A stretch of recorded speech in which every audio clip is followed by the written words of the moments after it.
Bismillah. Assalamualaikum warahmatullahi wabarakatuh. Ini yang peserta laki-laki ya? Di mana? Belum pada datang ya? Belum. Coba agak merapat ke sini yang ikut. Ya, masa jauh-jauh begini sih. Berapa orang? Berapa orang yang laki-laki? Ada sekitar 150. Laki-laki? Oh, laki-laki cuma 20. 20. Masya Allah. Besok langsung nikah ya setelah dengar kajian. Oke, saya ulang ya. Assalamualaikum warahmatullahi wabarakatuh. Subhanallah bihamdi, subhanallahilazim, adada khalqi wa ridha nafsi wa zinata arsyi wa midada kalimati. Asyhadu an la ilaha illallah wahdahu la syarikalah wa asyhadu anna Muhammadan abduhu wa rasuluhu la nabiyya ba'da amma ba'du. Perkenalkan ya, nama saya Muhammad Alvin Faiz. Saya umur saya kelahiran tanggal 4 Februari tahun 1999 dan umur saya 18 tahun berarti ya. Tahun ini umur saya 18. Ketika menikah umur saya 17 dan saya minta maaf sebelumnya istri saya tidak bisa hadir karena usia hamil sudah mencapai usia yang ke-8. Ya, perkiraan dokter insya Allah lahir tanggal 15 Juni, anak laki-laki insya Allah. Mohon doanya supaya menjadi anak yang soleh dan berbakti kepada orang tua, amin. Tinggal di Sentul Bogor dan saya baru kemarin ya, beberapa minggu kemarin saya baru ujian nasional SMA ya. Jadi kalau ada yang nanya kuliah, saya belum kuliah. Saya baru lulus SMA. Kuliah saya tunda dulu sekitar 1 tahun mungkin ya, karena punya anak ya. Fokus cari nafkah dulu untuk anak dan istri. Masya Allah. Oke, mungkin itu dulu biar tanya. Oke. Oh, Masya Allah, ini 17 tahun ya menikah ya? 17 ya? 17 Jadi saya bingung manggilnya Kang Alvin, De Alvin atau apa nih? Kang Alvin aja ya, nggak apa-apa ya. Saya suruh maju. Iya boleh. Oke. Ada kejutan nih. Iya. Kebetulan saya kesini bersama adik kandung saya bernama Muhammad Amr Azikro ya. Mungkin yang sering pantengin snapgram saya pasti tahu ya. Orangnya gembul, lucu gitu dan masih available bagi yang mau ya. Masih ya siapa tahu jodohnya orang Bandung gitu kan, kita nggak tahu ya. Siapa tahu. Oh, saya senang kalau jodohnya orang Bandung karena saya ini paling senang diundang ke Bandung. Ya, saya di Bandung ngisi udah 4 kali kalau nggak salah. Ya, tempatnya enak sih, banyak wisatanya, makanannya enak-enak ya. Teman saya juga baik di sini. Sahabat baik sama Muzamil, sama Kang Muzamil sama Ustadz Hanan Ataki juga. Jadi seneng ngisi di sini. Langsung saya terima ketika diundang ke Bandung. Ya. Ya, jadi saya seneng kalau jodoh adik saya nanti orang Bandung ya. Bisa sering main ke Bandung ya. Iya benar. Kelahiran tahun 2000. Jadi setahun di bawah saya. Nah, saya tembak. Saya baru suruh di hari ini untuk sebenarnya tadi Teteh juga nembak ya. Iya, ngisi tausiah aja sebentar, 2 menit ya, 2 menit 3 menit ya. Ya, Mer ya. Bismillah, yuk maju. Alhamdulillah, ada kakak luar biasa. Udah diet turun 20 kilo loh ya. Mungkin 5 bulan lagi udah. Bismillah. Assalamualaikum warahmatullahi wabarakatuh. Subhanallah bihamdihi, subhanallahil azim, adada khalqihi wa ridha nafsihi wa zinata arsyihi wa min kalimatihi. Asyhadu an la ilaha illallah wahdahu la syarikalah wa asyhadu anna Muhammadan abduhu wa rasuluhu la nabiyya ba'da ma ba'du. Ikhwah fillah, setiap manusia pasti bersalah. Sekalipun orang beriman pasti bersalah. Sekalipun bertakwa pasti pernah berdosa. Kullu bani Adam khata'un wa khairu khata'ina at-tawwabun. Setiap manusia, setiap cucunya Nabi Adam pasti bersalah. Dan sebaik-baiknya bersalah dan berdosa adalah at-tawwabun, bertaubat. Bima ghafaru li rabbi wa ja'alani minal mukramin. Mereka yang minta ampun kepada Allah maka mereka akan dimuliakan oleh Allah Subhanahu wa taala. Ikhwafillah, lihatlah, perhatikanlah metamorfose kupu-kupu yang sangat menakjubkan. Awalnya ulat, kita jijik, bau, takut lagi sama dia kan, ulat. Setelah itu dia ngapain? Dia berkepompong, berpuasa dia, bertaubat dia. Lalu jadilah kupu-kupu yang menyenangkan, jadilah kupu-kupu yang indah, jadilah kupu-kupu yang semua orang senang ngelihat, yang enggak kayak cacing dulu. Begitulah caranya Allah menghormati hambanya yang bertaubat.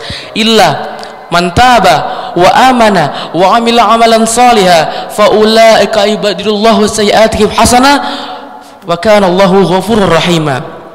Mereka yang beriman, mereka yang bertaubat, mereka yang minta ampun kepada Allah, yang sungguh-sungguh beramal soleh, mereka yang ingin berhijrah, maka Allah ganti kehidupannya, maka Allah ampuni dia. Subhanallah, dari buruk menjadi baik, dari hina menjadi mulia, dari kotor menjadi bersih, seperti cacing kepada kupu-kupu. Subhanallah. Qul ya ibadiyalladzina asrafu ala anfusihim la taqnatu min rahmatillah innallaha yaghfiru dzunuba jami'a innallaha ghafurur rahim. Ikhwafillah, walaupun ikhwah melakukan dosa yang banyak banget, mau selautan, setinggi gunung, sedalam laut, Allah ampuni jika kita bertaubat kepada Allah Subhanahu wa taala. Berapa yang diampuni? Jami'a, semuanya, seluruh dosa-dosanya. Innallaha ghafurur rahim. Sungguhnya Allah Maha Pengampun. Ikhwafillah, maka dari itu saya Amr ingin mengajak semuanya untuk bertaubat, untuk berhijrah, untuk memperbaiki hati kita. Apalagi bentar lagi kan bulan puasa. Mari kita memperbaiki hati. Nah, pertanyaannya gimana cara memperbaiki hati? Salah satunya dengan berzikir kepada Allah. Ala bizikrillah tatma'innul qulub. Ingatlah Allah dengan berzikir, maka hati kalian akan merasa nyaman. Mari kita berzikir kepada Allah Subhanahu wa taala. Subhanallah walhamdulillah wa la ilaha illallah wallahu akbar. Subhanallah walhamdulillah wa la ilaha illallah wallahu akbar. Sunnah 3 kali. Subhanallah walhamdulillah wa la ilaha illallah wallahu akbar. Alhamdulillah, kita sudah berzikir. Semoga Allah memberikan kenyamanan, kedamaian kepada hati kita semua. Rasulullah SAW bersabda, di dalam tubuh kita ini ada segumpal daging. Bila mana segumpal daging ini baik, maka baik semuanya. Tapi kalau segumpal daging ini buruk, buruk semuanya. Apa segumpal daging ini? Ala wahya qalbu. Segumpal daging ini adalah hati. Alhamdulillah, kita sudah berzikir. Mungkin itu saja yang saya sampaikan. Subhanakallahumma bihamdika asyhadu an la ilaha illa anta astaghfiruka wa atubu ilaik. Assalamualaikum warahmatullahi wabarakatuh. Waalaikumsalam warahmatullahi wabarakatuh. Masya Allah, Masya Allah. Sebagaimana disebutkan dalam surat Al-Isra ya, wahai hamba-hambaku yang melampaui batas, minta ampunlah kepadaku, bertaubatlah kepadaku. Sesungguhnya aku maha penerima taubat. Aku mengampuni semua dosa selama di hati kalian tidak ada syirik. Jadi semua dosa itu diampuni ya Mas Alvin ya, kecuali dosa syirik. Ya seperti itu ya. Masya Allah ya. Amir ya namanya ya. Amr. Oh Amar. Amr. Apa? Amr. Amr. Oh, Amr. Oke, terima kasih ya Amar. Nah kita masuk ke sesi talk show ya. Langsung aja nih ya. Nah, dari teman-teman juga kalau misalkan ada pertanyaan, silahkan siapkan pertanyaannya. Nanti di sesi akhir kita ada sesi tanya jawab. Nah Mas Alvin, kita langsung aja ya. Mungkin Mas Alvin kalau di setiap seminar ditanyanya itu mulu ya, nggak apa-apa ya, dakwah ya. Iya, baik. Nih Mas Alvin, pengen tahu nih kenapa sih kepengen nikah muda di saat orang-orang yang seusia Mas Alvin ini, apalagi anak seorang ustadz kondang gitu ya, memutuskan untuk menikah gitu? Kenapa nih? Alasannya apa? Kenapa ya mau nikah ya? Saya ulang, saya menikah di umur 17 tahun, 6 Agustus 2016. Istri saya saat itu menikah, istri saya kelahiran tahun 96, 23 April 96, jadi tahun ini sudah 21, menikah umur 20 waktu itu ya, jadi 3 tahun lebih tua dari saya. Alasan saya menikah, oke, mungkin kalau yang nonton saya waktu itu di Hitam Putih tahu alasannya ya, ketika Mas Dedi nanya saya gitu. Tapi kalau Mas Dedi tuh kok nanya gimana ya, agak sangar, serem mukanya ya, jadi saya jawabnya serius ya. Kalau di sini santai aja. Santai aja ya. Santai. Ya. Nah, sekarang saya tanya, kenapa saya bilang kita lihat dari segi pandang Islam ya. Kita lihat fenomenanya di remaja muslim, gak usah kemana-mana, ingat remaja muslim di Indonesia aja, gak usah jauh-jauh. Kita semua tahu kalau yang namanya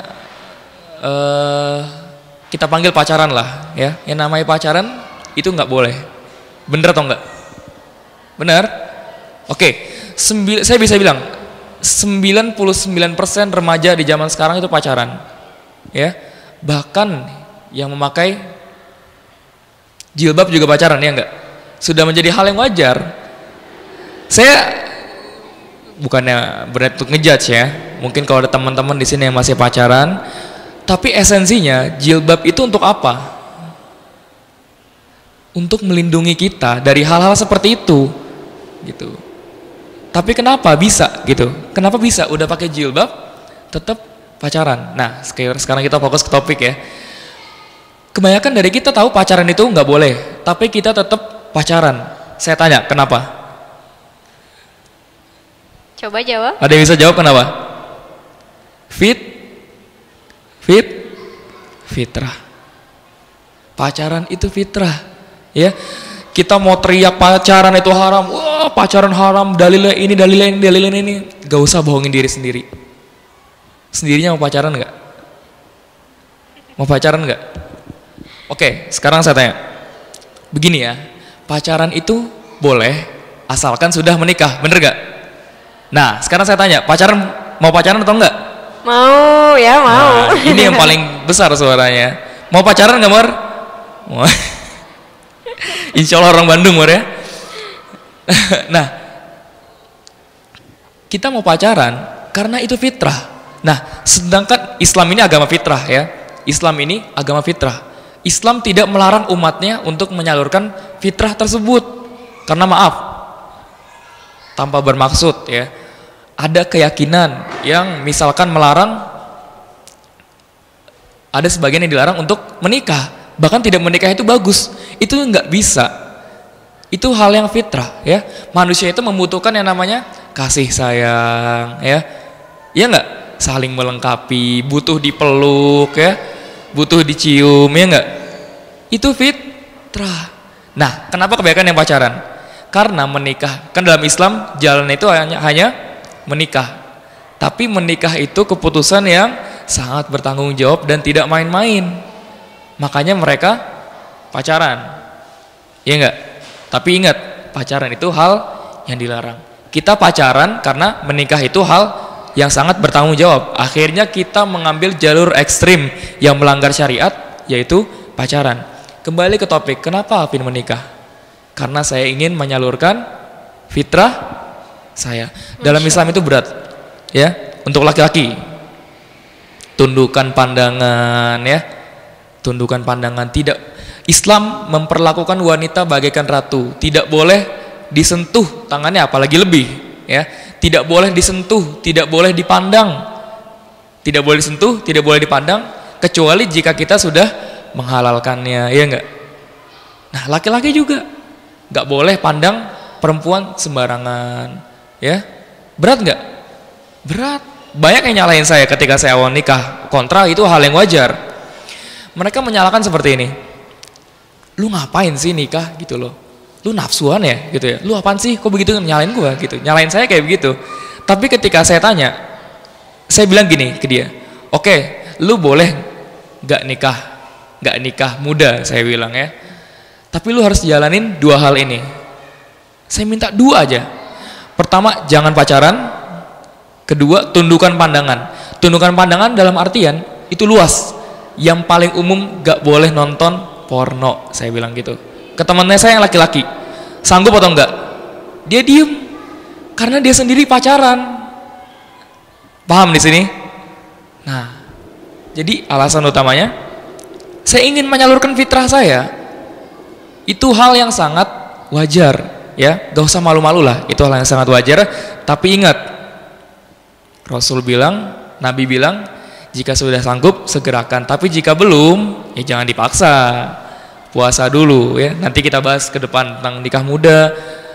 Boleh atau enggaknya gimana nanti kita bahas ke depannya. Mungkin itu dulu aja. Oke, luar biasa ya, Masya Allah. Untuk menyalurkan fitrah ya, ternyata. Baik. Nah, kenapa sih banyak yang bertanya-tanya, kok mau milih Cirisa sih? Kok nggak misalkan, kenapa nggak Wirda aja ya? Kayaknya lebih pantas sama Wirda. Ada ya yang bilang gitu kalau saya lihat di ASFM-nya gitu ya.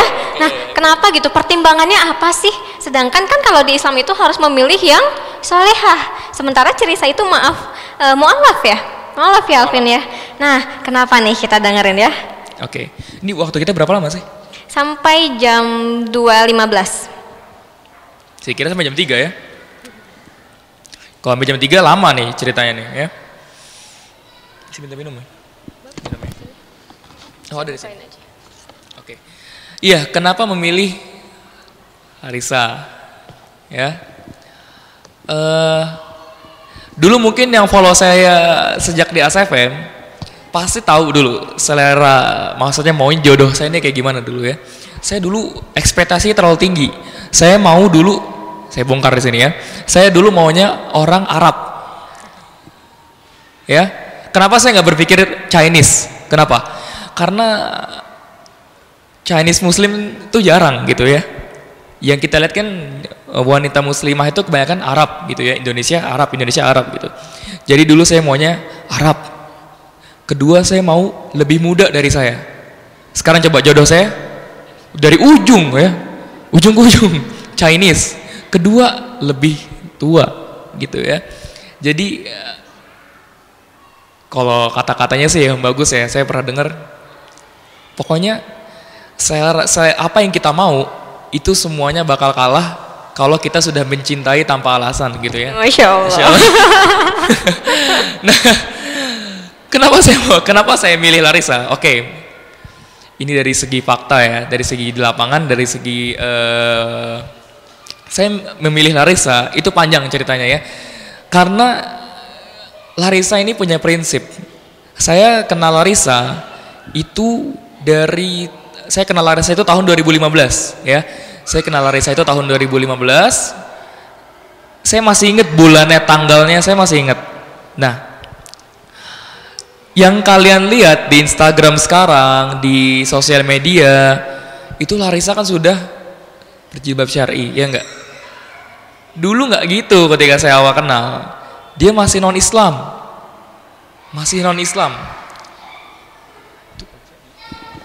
Oh iya, tolong ibu yang punya anak bisa tolong ditenangkan ya, supaya sama-sama enak kita kajiannya ya. Terima kasih ya. Oke. Nanti kita main dek bareng ya. Ya. Nah,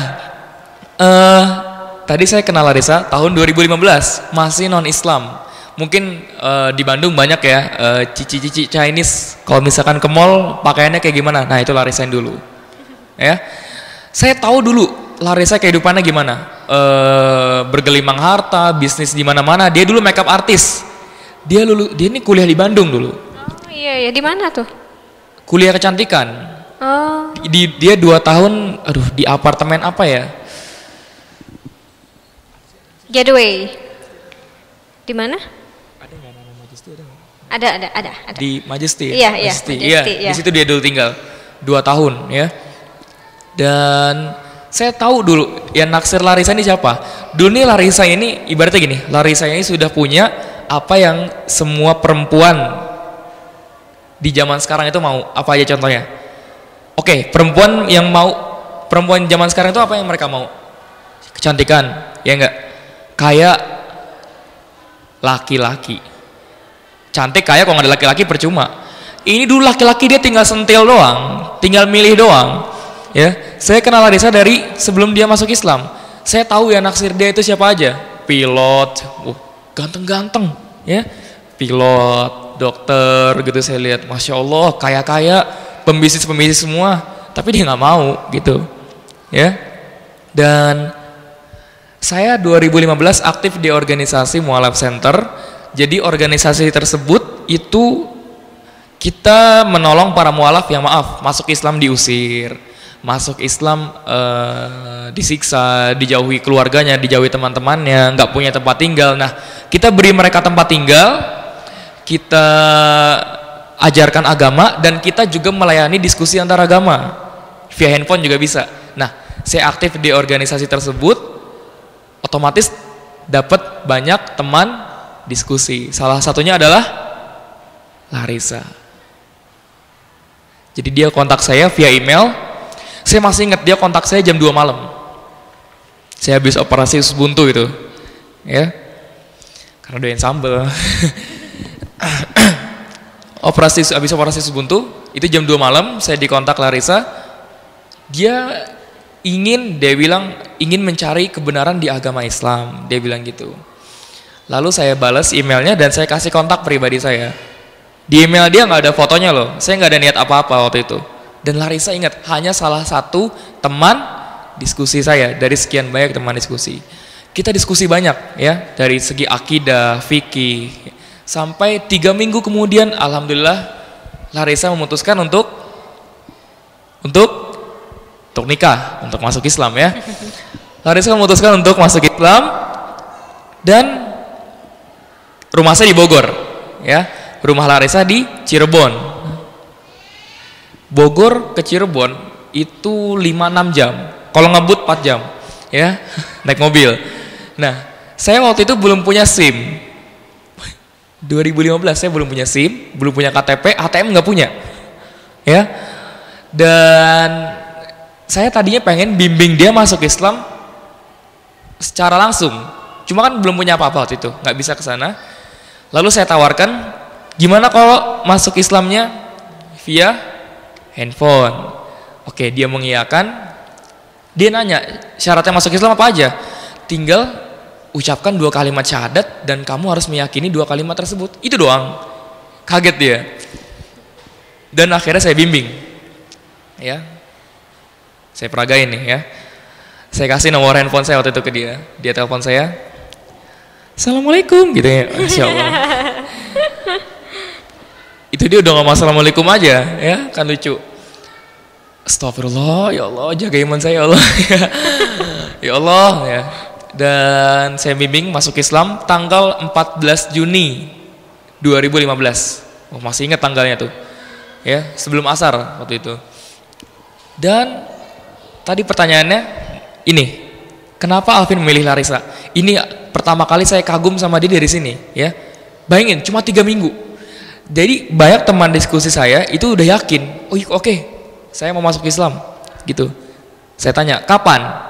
Secepatnya ya? Enggak deh, 3 tahun lagi deh, gitu. 2 tahun lagi deh, nanti deh masih dibiayain kuliahnya sama orang tua, gitu. Nanti deh habis nikah deh, nanti deh.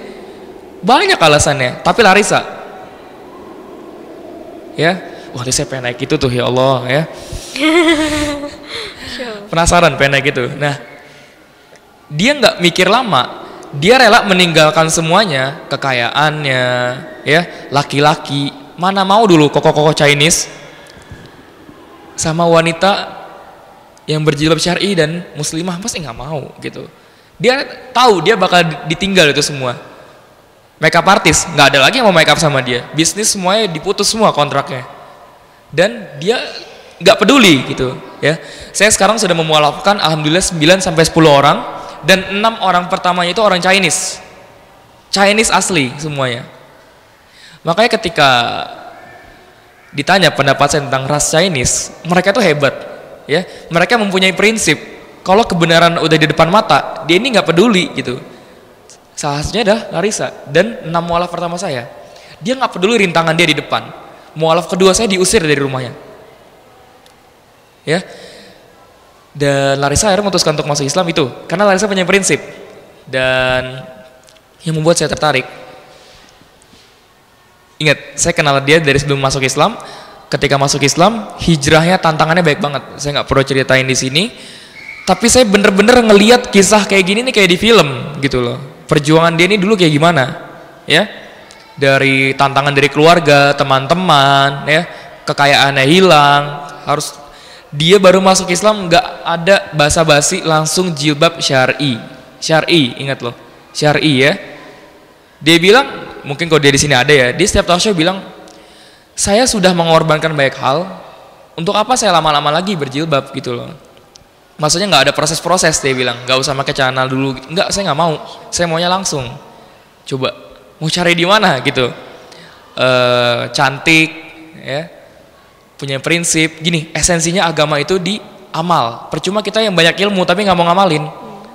Oke, kita tahu ya, misalkan yang kita nih, kebanyakan kita tahu berjilbab itu wajib. Tapi kadang masih lepas pasang, ya, mau sholat masih malas-malesan. Larissa untuk sholat aja, ya, harus diem-diem belajar ya, sholat diem-diem, berjilbab, coba rintangannya ditentang keluarga, ditentang teman-teman. Coba kita, kalau misalkan sholat, keluarga dukung nggak? Ya dukung, bukan dukung lagi, dikasih tempat. Mau belajar agama, oh senang orang tua, bangga, ya. Terlebih Larissa Chinese dan cantik gitu ya. Itu daya tarik tersendiri sebenarnya. Jadi saya memilih Larissa karena dia mempunyai prinsip ya. Dan setengah tahun kemudian, tanggal 2 Januari 2016 saya mengadakan acara. Dan saya panitia, saya bebas mengundang siapapun, ya enggak? Dan saya berpikir ini saatnya Larissa untuk maju. Kalian tahu di mana acaranya? Di Bandung. Itu acara pertama dia. Bisa di scroll di Instagram saya kalau mau ya. Kalau mau di scroll, itu 2 Januari 2016. Itu acara pertama dia. Dan sejak saat itu kita mulai deket. Kita sering ngisi acara bareng. Kita 5 sampai 6 acara. Jadi bintang tamu 2, ya. Bintang tamu pertama Larissa Chow. Bintang tamu kedua Muhammad Alvin Faiz. Kita selalu menjadi bintang tamu nih barengan. 5 sampai 6 kali moderatornya di sini, saya di sini, Larissa di sana. Dipisah. Setelah nikah udah begini aja ngisi acara ya. Udah halal ya. Ya, mungkin itu dulu. Masya Allah. Jadi sudah tidak ada prasangka ya, sudah jelas sekarang ya. Nah, yang bikin menarik itu ketika kita meninggalkan sesuatu karena Allah, Allah akan gantikan dengan yang jauh lebih baik ya. Alhamdulillah Larissa itu meninggalkan semuanya dan diberikan jodoh yang terbaik menurut Allah ya, Masya Allah. Nah, gini nih Kang Alvin, kalau Kang Alvin sendiri kan kita nggak tahu ya apakah memang merasa diri sendiri sudah pantas atau seperti apa. Nah, kapan sih saat yang tepat seseorang itu menikah? Sedangkan kalau misalkan kita melihat realita anak-anak sekarang yang berusia 17 tahun itu labilnya Masya Allah ya, labilnya, egoisnya, masih pacaran, nggak punya penghasilan gitu ya. Sedangkan menikah ini bukan hal yang main-main, perjanjian berat ya. Nah, gimana tuh? Nah, itu yang mau saya tadi teruskan ya. Tadi kan saya ada cerita kenapa saya menikah ya. Dan sekarang ditanya 17 tahun gitu. Nah, ini yang harus catat ya, ingat, catat baik-baik. Yang harus dicontoh itu bukan nikah mudanya. Ini baik orang salah paham. Alvin mencontohkan nikah muda begini gitu. Padahal saya nggak mencontohkan nikah muda. Saya menantang sebagian yang menikah muda. Misalkan dia belum siap ya jangan dipaksa. Ya, saya mau nikah muda Contoh Alvin umurnya masih 17 misalkan. 17 tahun nikah, menyempurnakan agama biar bisa menghindari zina gitu. Tapi kerjanya setiap hari ngenet, main warnet. Istrinya mau dikasih apa? Komputer. Kan enggak gitu. Jadi yang harus dicontoh bukan nikah mudanya. Ya. Nikah itu bukan masalah muda atau tua, tapi masalah siap. Ayah saya menikah di umur 27 tahun. Anaknya menikah 10 tahun lebih awal. Anak saya lebih awal lagi 10 tahun, ya enggak ya. Nah, yang harus dicontoh bukan nikah mudanya, tapi bagaimana kita bisa menghindari yang namanya maksiat. Entah caranya dengan menikah muda, entah caranya dengan memperbanyak ibadah, ya, memperbanyak belajar, memperbanyak puasa, gitu. Jadi bukan nikah mudanya yang harus dicontoh. Saat yang tepat untuk menikah adalah ya ketika kita sudah mapan, ya. Tapi ingat, hal terpenting sebelum menikah itu minta pendapat orang tua. Karena orang tua yang paling tahu kita, ya. Meskipun yang laki-laki boleh menikah secara syariat ya, laki-laki itu boleh menikah tanpa sepengetahuan orang tua, itu boleh, tapi itu nggak baik gitu. Jadi minta pendapat ke orang tua dulu kalau sudah mapan, soleh, ya, terutama untuk laki-laki, karena seorang suami itu adalah pemimpin, kepala sekolah, ya, rumah tangga itu madrasah. Suami itu kepala sekolah, istri guru, anak murid. Kalau kepala sekolahnya hancur, semuanya hancur, gitu. Jadi bukan masalah tua atau mudanya ya. Dan saat yang tepat adalah, ya sebenarnya kalau kata Nabi kan segerakan gitu. Tapi jika sudah siap. Gitu. Oh gitu ya. Jadi bukan masalah tua dan muda. Jadi jangan salah paham lagi ya. Pengen nikah muda kayak Alvin. Nggak gitu ya. Sekarang nggak ada lagi kata-kata kayak gitu ya. Nah, Ikhwan siap? Baik nih Alvin, mengenai orang tua nih, bagaimana, apakah orang tua merestui atau memang aduh jangan deh sama ini aja deh, sama cewek pilihan Abi deh, misalkan kayak gitu nggak sih? Atau Alvin bagaimana sih cara meyakinkan Abi dan Umi? Iya, tuh terusin yang tadi dulu sebentar ya. Yang kalian lihat itu ya, misalkan di Instagram saya, oh baper pengen nikah, baper ya, atau ngetek pacarnya, baik itu ngetek pacarnya, kamu kapan halalin aku kayak begini, nah ya, kamu kayak begini gitu ya. Nah ini yang kalian lihat di Instagram atau di sosial media ya, itu enaknya doang gitu. Belum ngerasain rintangannya itu ketika kita menjalankan rumah tangga, itu masalah pasti banyak, apalagi awal-awal pernikahan ya. Saya sering banget dengar nasihat, kalau kita sudah melewati 5 tahun pernikahan itu udah mulai kebal, udah mulai bisa. 5 tahun awal itu masa tersulit, ya. 1 tahun awal itu yang paling sulit, ya.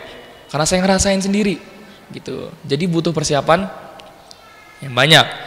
Nah, tadi apa pertanyaan lupa saya kan? Jadi untuk meyakinkan orang tua. Oh iya, oke. Meyakinkan orang tua. Nah, ini gimana? Baiknya nanya, Alvin gimana izinnya ke orang tua nikah gitu? Kok bisa 17 tahun diizinin sama orang tua? Nah, tadi kan saya ceritain nih. Tadi kan saya sudah setelah 5-6 kali isi acara, kita jadi sering ketemu, sering diskusi ya. Jadi mulai dekat dan tumbuh virus-virus cinta. Gede banget suaranya. Virus-virus cinta ya. Dan ketika tumbuh virus-virus tersebut ya, ingat, saya umur 17 tahun, 2016, istri saya 20, ya. Nah, ketika kalau misalkan dia sudah ngisi acara di mana-mana, otomatis saya dikenal baik orang dong, iya enggak? Ketika terkenal, ada yang ngikutin apa? Bisnis, kekayaan, ya. Terkenal, iya. Kaya jadi, iya. Nah, ketika kita dikenal baik orang dan masih jomblo, banyak yang ngincer, banyak.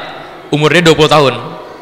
Doa saya begini, ya, ketika saya sudah mulai tumbuh virus-virus tersebut, nih doa saya, ya Allah, gitu, datangkanlah jodoh yang seperti Larissa. Itu doa saya, karena saya berpikir dia nggak mungkin jodoh saya, gitu. 3 tahun lebih tua, ya Allah datangkanlah jodoh yang seperti saya, seperti Larissa, ya, datangkanlah jodoh yang seperti Larissa. Tapi kalau Larissa juga nggak apa-apa ya Allah, amin ya. Ya, nawar itu namanya, nawar. Nah, karena kita sering ngisi acara bareng, mulai dicomblangin nih di sosial media, ya.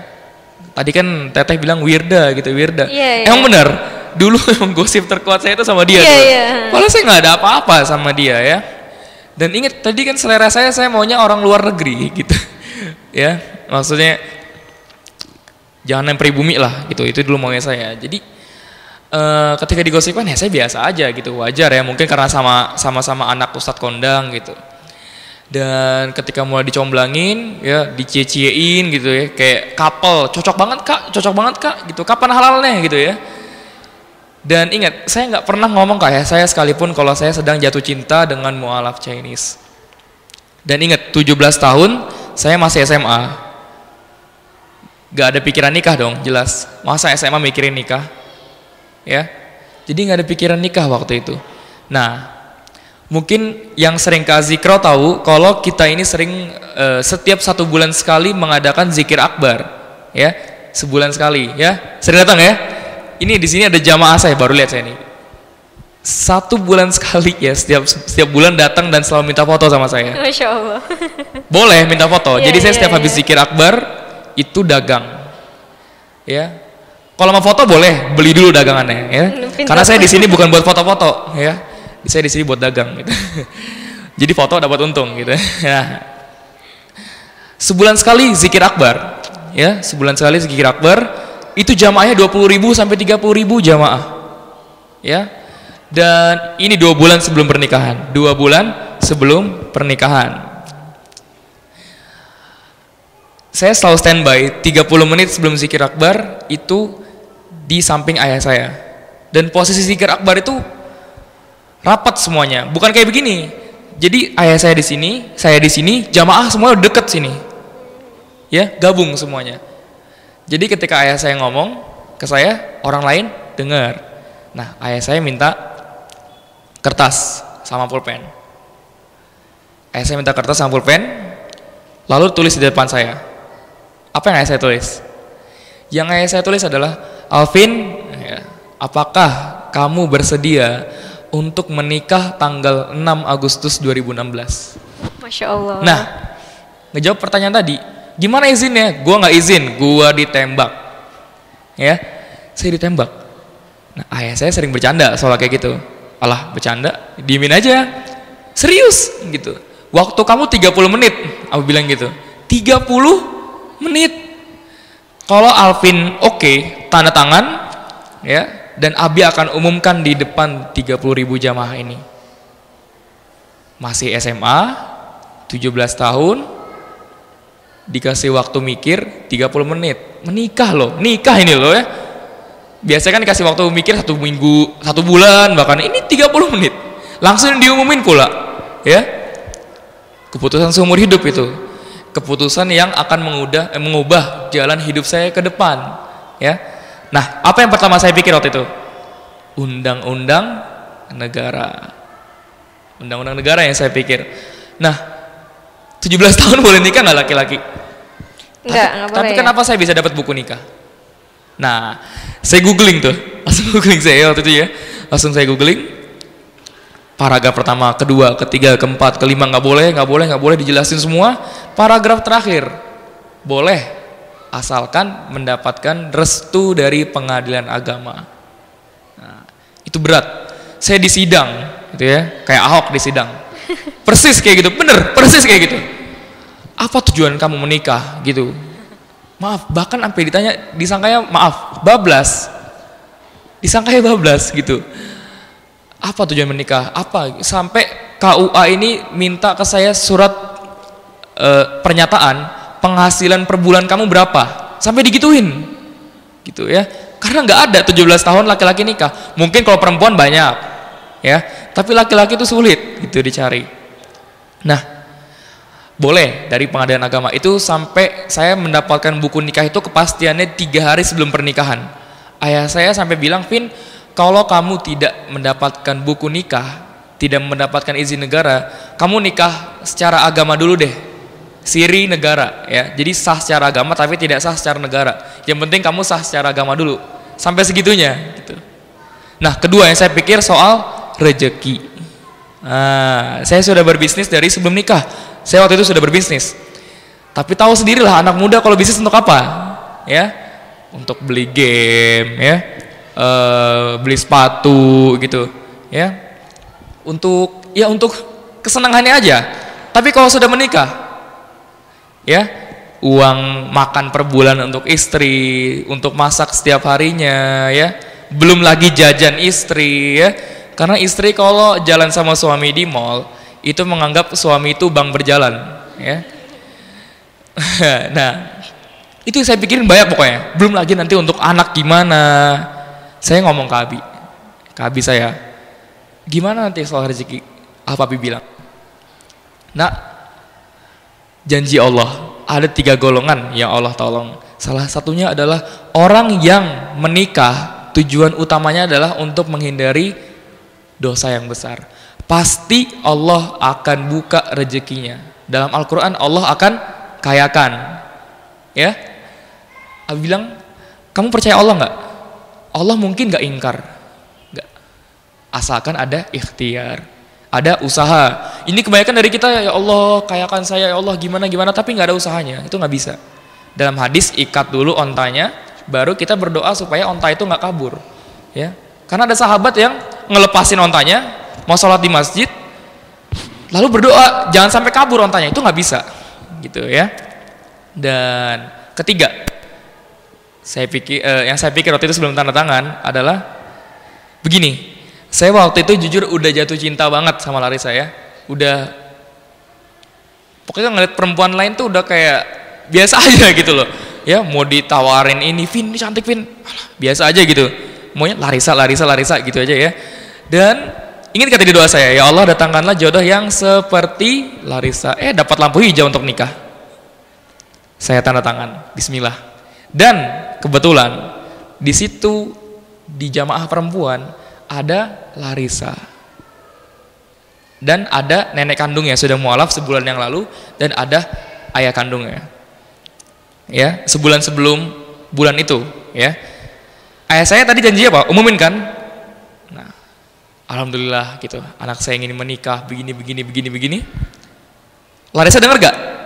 Dengar ya. Larissa langsung chat saya. Dia chat saya begini, Vin kamu mau nikah serius? Iya mau nikah. Sama siapa? Digituin. Saya bilang sama wanita yang selama ini saya harapkan dan doakan. Saya bilang gitu aja. Siapa? Gitu ya. Saya nggak jawab. Dan ayah saya tahu di situ ada Larissa. Ayah saya bilang, Vin bisa nggak undang Larissa setelah sholat zuhur berjamaah? Undang Larissa dan keluarga silaturahmi ke rumah kita ya. Jadi zikir akbar itu jam 8 pagi sampai jam 10. Jam 10 saya dagang sampai jam 12. Habis dagang langsung sholat zuhur berjamaah di masjid. Bayangin masih keringetan, masih bau, belum mandi ya. Saya pikir cuma untuk ngobrol-ngobrol. Nah ketika sampai di rumah Larissa dan keluarga, apa yang saya lakukan di situ? Langsung dilamar.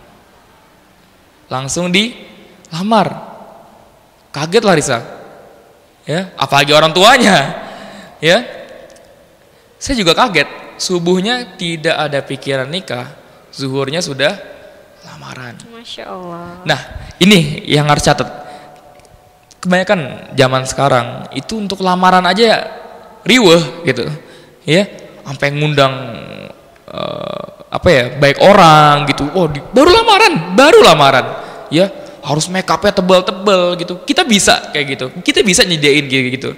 Tapi nggak mau gitu. Kita ingin mencontohkan kalau nikah ini nggak ribet sebenarnya gitu. Reaksi Larissa ketika dilamar gimana? Gimana reaksi Larissa? Gini dia jawabnya begini aja nih. Gimana? Mau atau enggak? Kata Abi saya. Gini jawabannya. Nah setelah kita berdoa penutupan, Larissa akhirnya menangis bahagia dan pelukan sama ibu saya. Ketika pelukan sama ibu saya, dalam hati saya begini, oh ternyata ini orang juga mau sama gue ya. Gue pikir gue doang gitu. Itu kalian bisa lihat momen itu di Instagram saya. Kalau mau lagi scroll lagi ke bawah ya. Setelah lamaran, kalian bisa lihat di situ. Kita nggak ada persiapan, baju kita bener-bener real, natural, nggak ada persiapan, dan saat itu lamaran. Saya langsung umumkan di Instagram tanggal pernikahan saya. Dan mulai saat itu mulai populer itu ya, mulai akun gosip Mulai udah hits mulai ya? ya mulai hits lah gitulah. Ya, mungkin gitulah.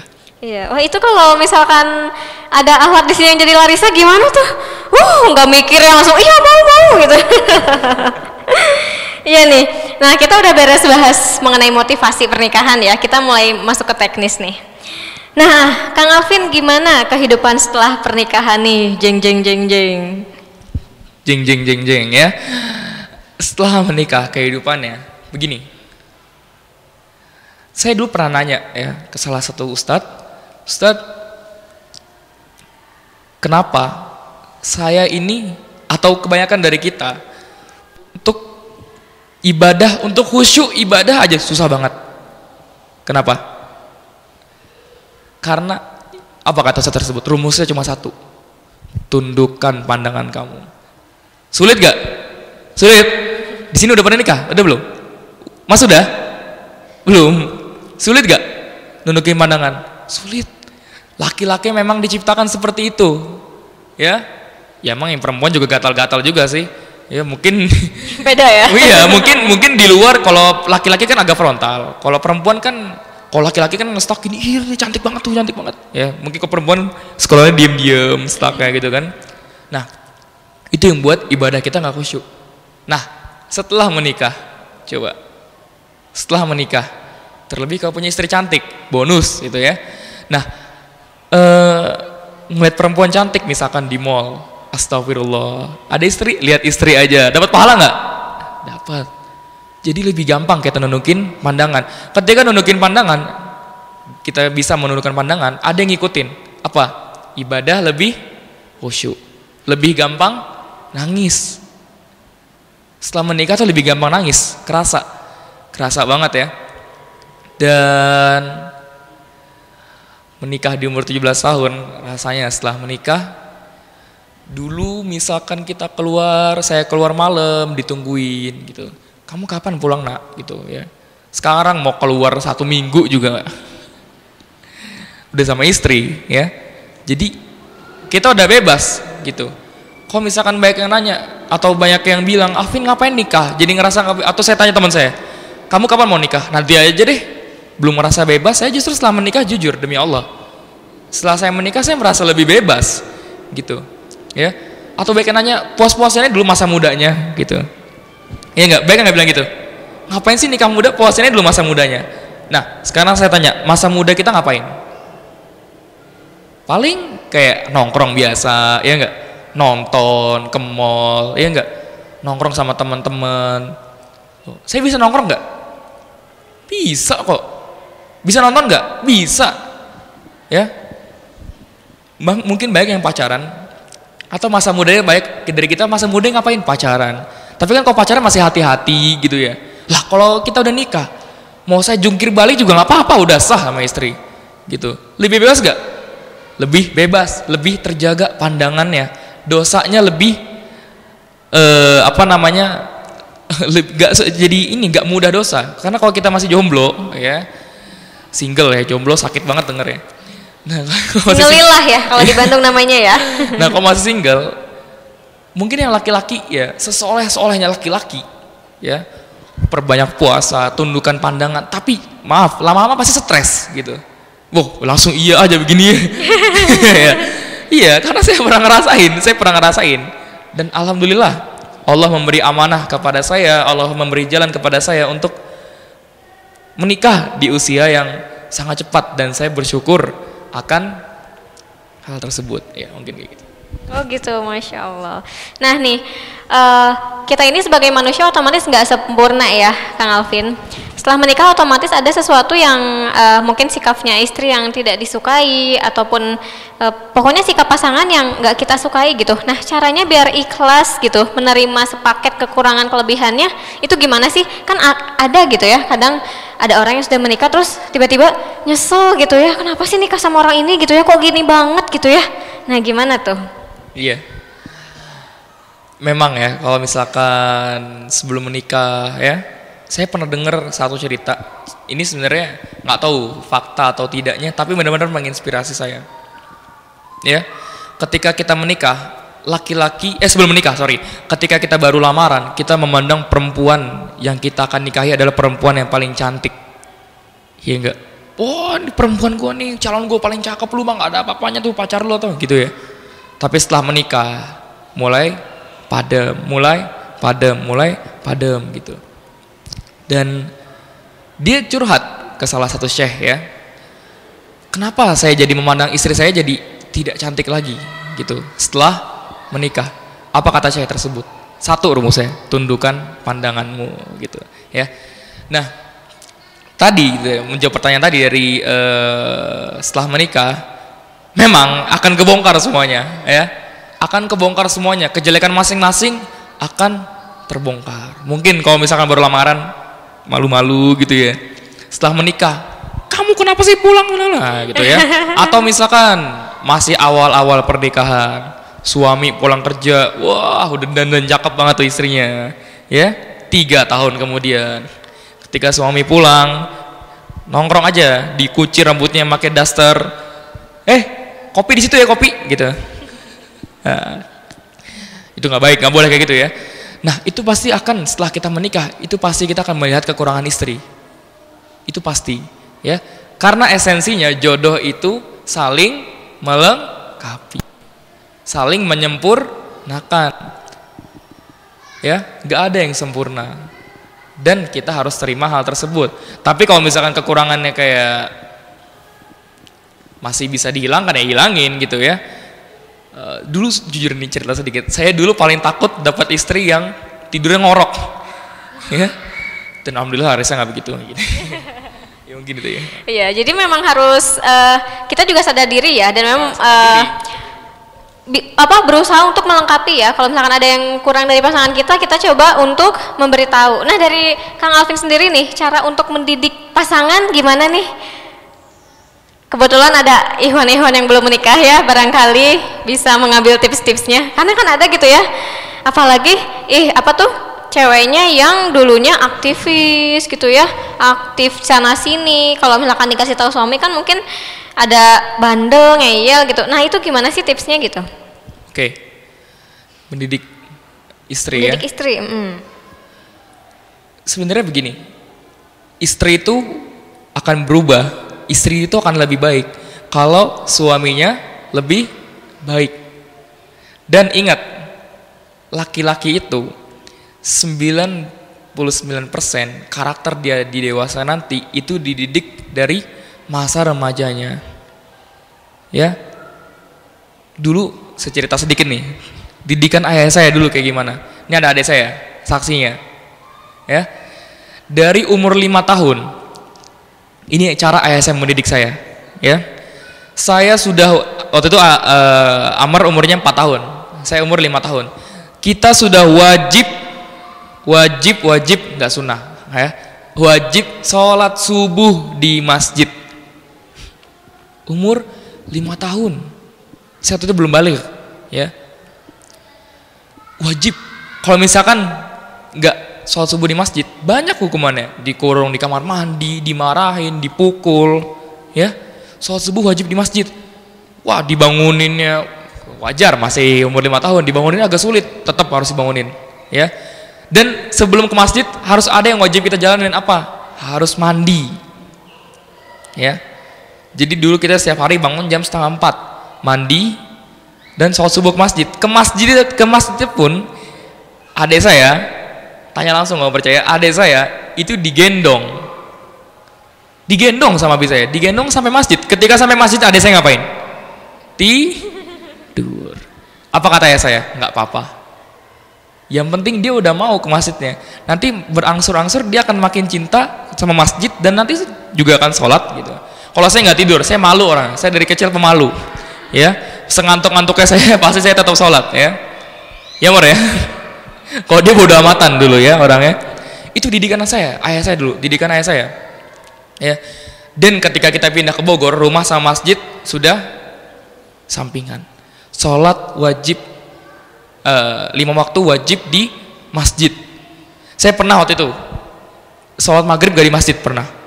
Gara-gara saya mandi di sungai, di kali. Dan saya ada teman-teman, kamar mandi saya penuh, baik yang mandi. Dan saya telat, saya nggak sholat maghrib di masjid. Ayah saya masuk kamar. Apa yang ayah saya lakuin? Saya ditendang bagian sini. Saya masih ingat, saya ditendang di bagian ini. Itu untuk mendidik saya. Coba segitunya, ya. Dulu ketika saya sholat subuh dibangunin sulit gitu ya, masih kecapean. Ibu saya, udahlah kak, ya udahlah, nggak usah dibangunin. Ibu saya ngomong gitu, kasihan masih kecil, kasihan gitu. Ayah saya nggak kayak gitu, ya. Dan itu didikan saya dulu, seketat itu. Setelah sholat subuh ngaji, ya, seketat itu dulu pendidikannya saya. Ketika SMP masuk pesantren, ya, saya sudah 7 pesantren. Dan di pesantren dulu, wah 5 hari awal masuk pesantren saya nangis, ya. 3 hari saya kangen ibu saya, 2 hari saya kangen apa? Saya kangen adik saya. Jujur, saya 2 hari, aku belum cerita kayak Amr deh, ya. Jadi saya waktu itu nangis 5 hari, saya dukakan 2 hari kangen sama Amr. Saya merasa kesepian dulu di pesantrennya. Padahal kalau digabungin berantem terus, ya.